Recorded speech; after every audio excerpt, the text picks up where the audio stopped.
Hello all, welcome back. Matt here with the Merly Gaming, and I'm going to show you a better way to do the sorting than what I showed in episode 2.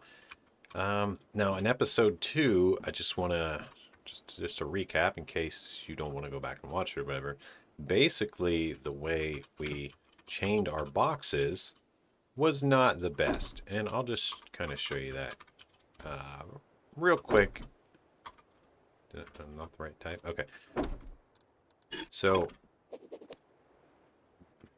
I'll do a quick sample of it. You can watch the full thing if you want. But basically, what we did in that video is, well, most of it was still the same. But basically, we ended up putting these conveyors next to every box we wanted to have a special sort, which is, in theory, okay. It's not the big problem here. But then we also had these splitters.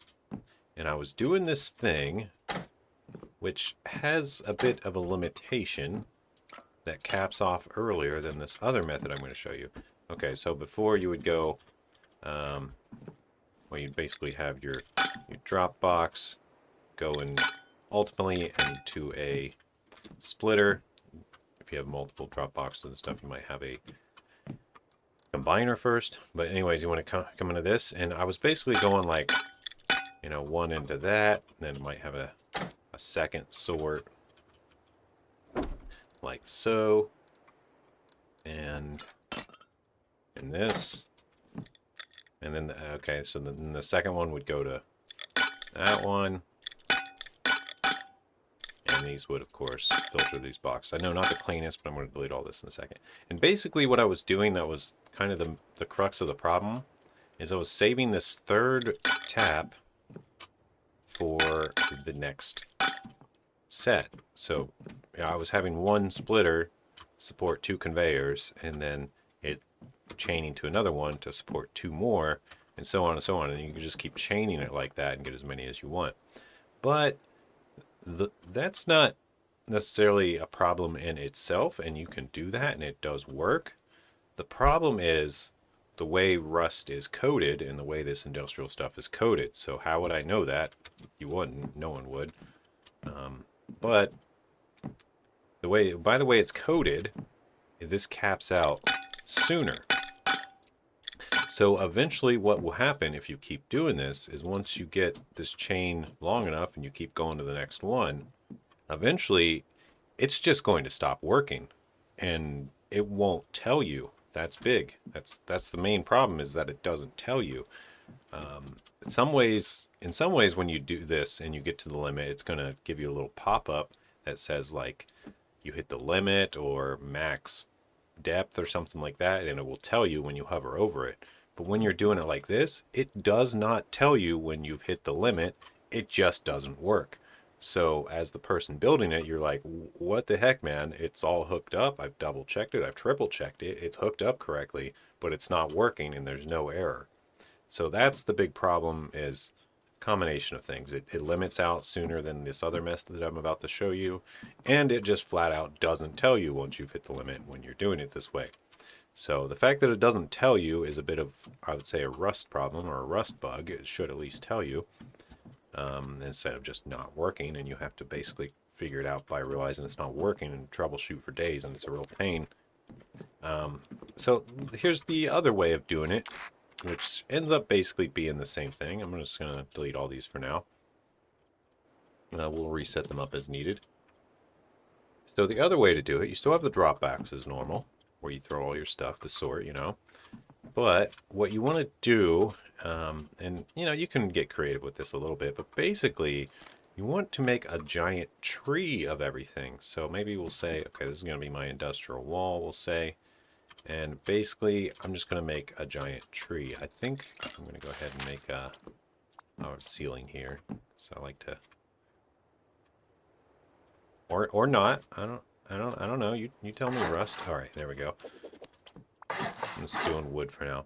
So basically, you have the initial Dropbox input here, and if we want to allow multiples, maybe you have a furnace coming back into or something, you might want a splitter. Just depends on your design, but ultimately you need the initial or combiner, you need the initial splitter for it to come into. So it looks something like this.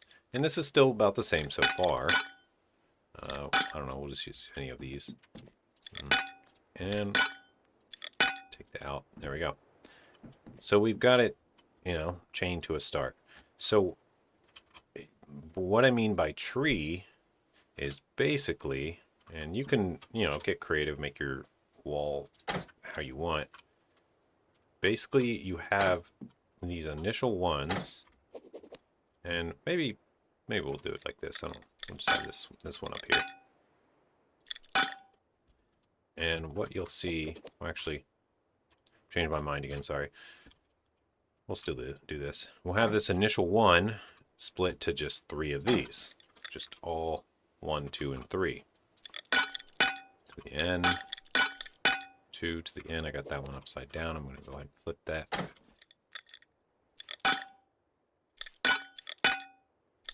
And then you have these 3 go to 9 more.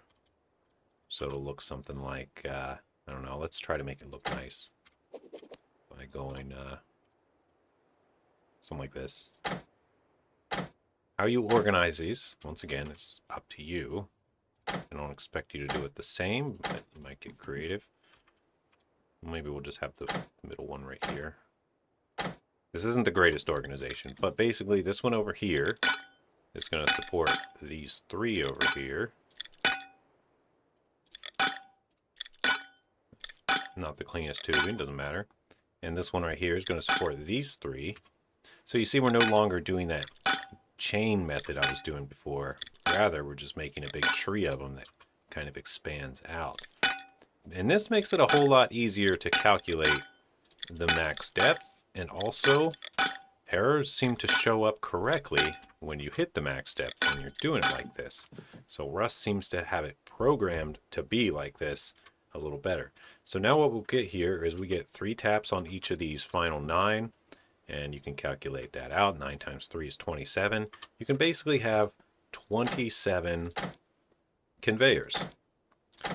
And you could go a few more to hit 32, but let's stay a little safe and stay under that.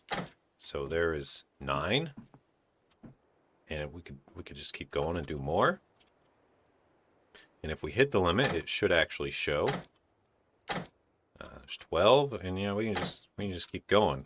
Kind of running out of space here, but basically now we've got an electrical wall, and you're just gonna go, each one of these outs to one of these. Doesn't necessarily matter what order, but you probably want to keep it clean so you can tell what's going on in the long run. But you can see kind of where I'm going with this, right? These just directly support either another set of 3 splitters or 3 conveyors. There's no chaining the third one to the next. Because like I said, while that does work, there's some apparently programmatic issues with it. And maybe it's just not as efficient from the back end. I'm not sure. But now the rest is still the same. You still make a bunch of boxes somewhere, but you're going to have to tube across your base a little bit more, so to speak. Because you might say, let me get a spray can here just to help organize a little bit. You might say this one's going to be meds. This one's going to be, well, I don't like meds actually here. This one's going to be ammo. This one's going to be guns. And this one's going to be, I don't know, let's go with resources, I guess. You can find a resource box. I know people hate when you mess with boxes during this, but it is what it is. We're going to try to keep it clean. This one, resources. So we'll just stick with those 3 categories, but imagine that you can keep going and making more categories. And, your boxes are where they are in your base. Once again, just for sake of example. So what you do now is you'll take this one and say, hey, this is my guns box. Add in the guns you want. Oops, no. I was thinking that was the first one. And go to the guns. And then you want to say, okay, the next one is ammo. And effectively, we're kind of doing the same thing filter-wise as the last video. We're just changing basically how this tree goes rather than extending on. I'm trying to make that very clear because that's like the main point. Rather than extending on to that third one, we just got this giant tree. And the limit is inherent here, because like we only got so many taps. Once we've used them all, we've hit our we'll say physical limit based on our base and our design rather than the coded limit. And if we do hit the coded limit, it should give us that max depth error rather than just not working for some reason. But everything else is pretty much the same. So I think I'm going to leave it like that for you guys to understand. I guess I could, let's actually get these hooked up, I guess. I'm not doing it in order here. I've only got those 3 hooked up and those 3, so I'm going to imagine you can keep, of course, scaling it. I'm just going to get that working for now, just for sake of example. And wiring these becomes a lot easier too. You don't got to jump all around your base and stuff. You just got like, you know, the first one or whatever. Just using a test gen for sake of easiness. And you just chain them like this. So it's a lot easier to wire too. And it just makes it kind of nice. So this one, of course, does weapons. This one, of course, does ammo. This one we're going to do, well, resources is a very ugly category because it includes so many large stacking things. So we're just going to say like sulfur, and we'll just make it like a boombox, I guess. Sulfur, gunpowder, and explosives. That's usually how I do my sulfur box. Not the greatest sulfur box. Let's just change this up to be this one. Not a big deal. All right.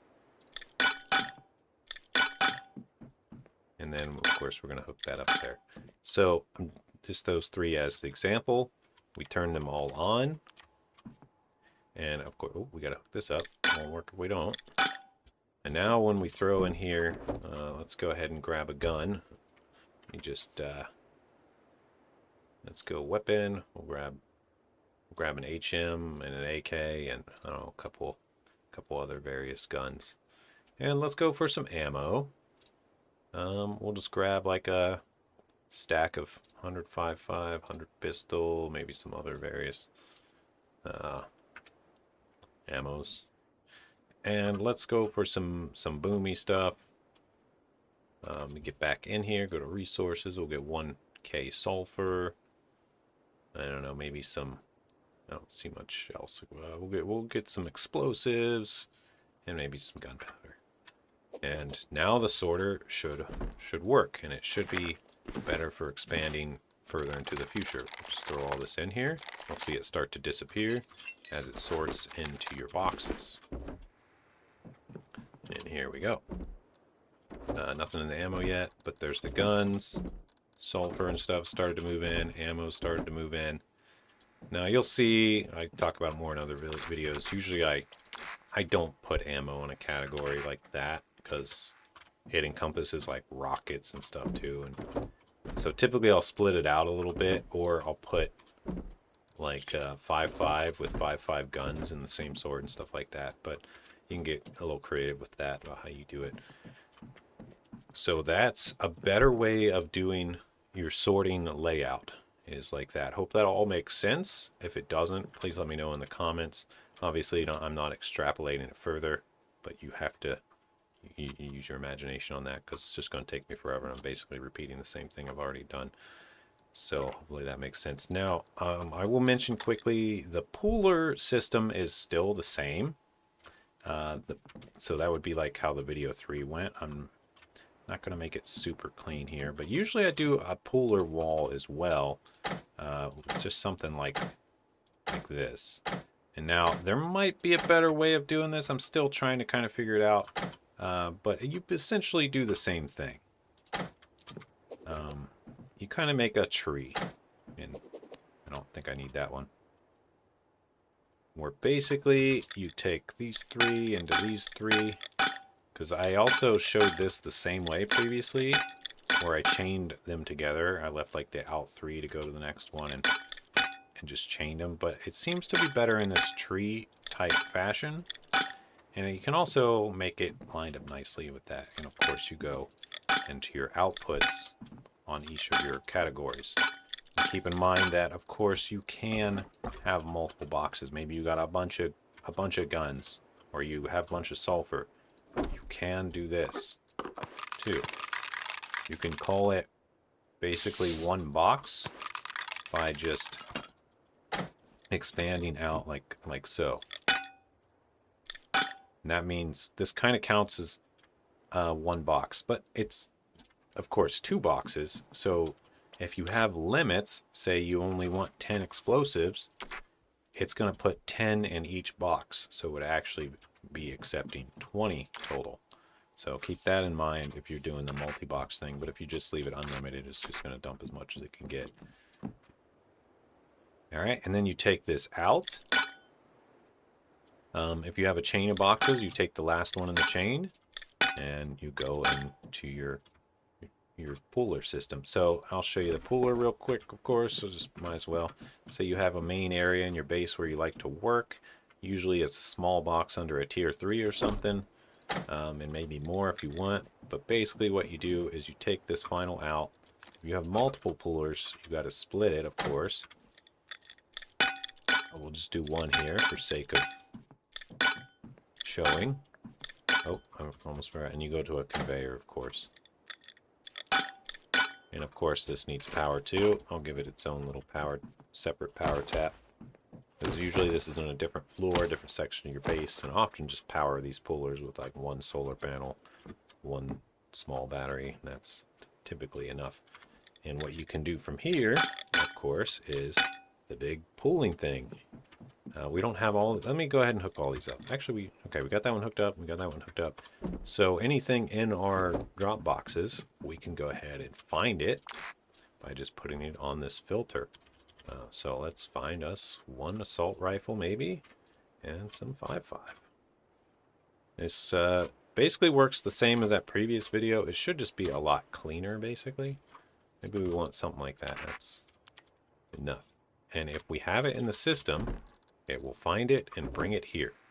So now we have improved our base in a way where, like, basically we could close off all our storage, and the only thing we really need access to is one of our poolers and a drop box to put things back, and we can secure everything else deep in our base or deep in your bunker or whatever it may be. Now keep in mind you can't place walls over these tubes, so you're going to have to get a little I guess creative in some points, or just keep that in mind when you're building it. Otherwise you're going to get blocked and be like, oh, I have to redo the tap. And redoing the tap's not the worst thing in the world. You basically break one, place the thing you wanted to place, and I think we're getting blocked by these tubes too, so maybe I'll just do it over here. But usually with a little bit of forethought, you can kind of alleviate all that. And now what I end up doing a lot of times is with this splitter, or with this splitter from the pooler. This will often, maybe I'll have like 2 pullers or something, or I'll need a pooler for an industrial crafter. More on that later. Sometimes I will start to chain them out over in this type of area, like so, and go back to that old method because there's not a ton of them. And this one might go to another set of poolers for something else, you know. As your base kind of becomes a true factory and is doing all kinds of crazy things, you might need to get more of them. But you could also make another tree and bring a bunch of tubes instead of doing that. So you can kind of mix and match some. You just got to be really careful with this chaining as it reaches that max depth quicker. Second pooler here. And I think, I don't know, I feel like I'm missing something I should say, but it's not exactly coming to me. So I'll just give you one last tip. 2 last tips, I guess. Okay, so obviously this is pulling AK and rifle ammo. You take it out of there, it's going to try to find another, right? And we did set max here. Last time I tried buffer, it doesn't work. I know it says like it works, but I've never had it work actually like it says it works. So your results may vary on this buffer. I just wouldn't use it if I were you. Just stick with max. This men I haven't fully tested. Only transfer if there is this amount of the item in the input container.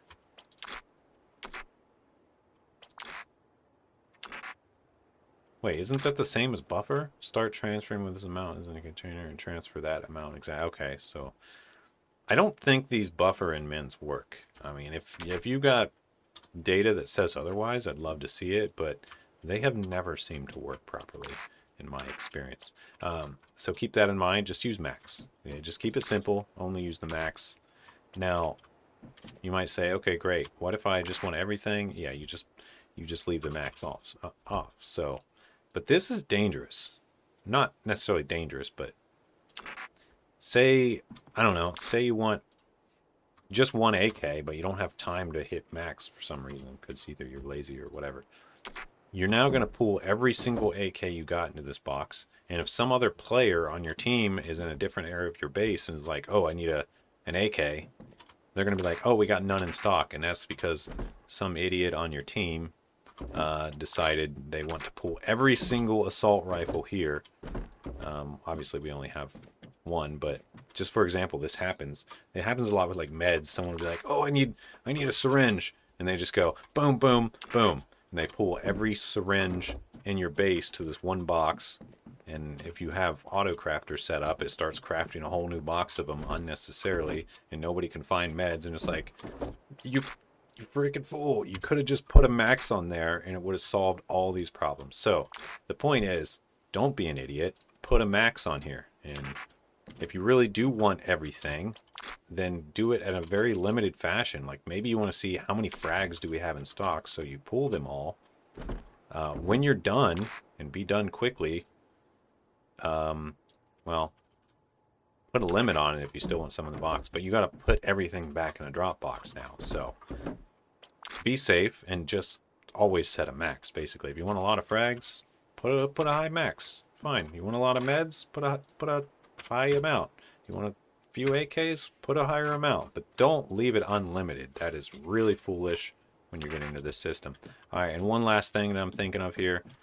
If you take all the filters off of this, just watch. It's going to pull everything you have without regard for what it is, because that's how these work. They pull everything if you leave it blank. So the way to get around that is always leave one thing on the category no matter what. Your blank will now be like a fun category with a max of 1 or something, and that's basically pull nothing, because the fun items in this game are basically useless except for social whatever you're doing. But I don't particularly play Rust to socialize, except for maybe with my personal friends, but not other players. So I don't care about the fun stuff. So I always leave fun 1 in there, and if I do have fun stuff in my base, I'm just tossing it because I don't want it clogging up my boxes anyway. But to each his own on that. You may feel differently, but keep in mind that that's how these work, and this is a better way of doing it. Hope you've enjoyed the video. Let me know if you got questions or if you come up with other creative solutions. I would love to hear them. Matt out. Peace.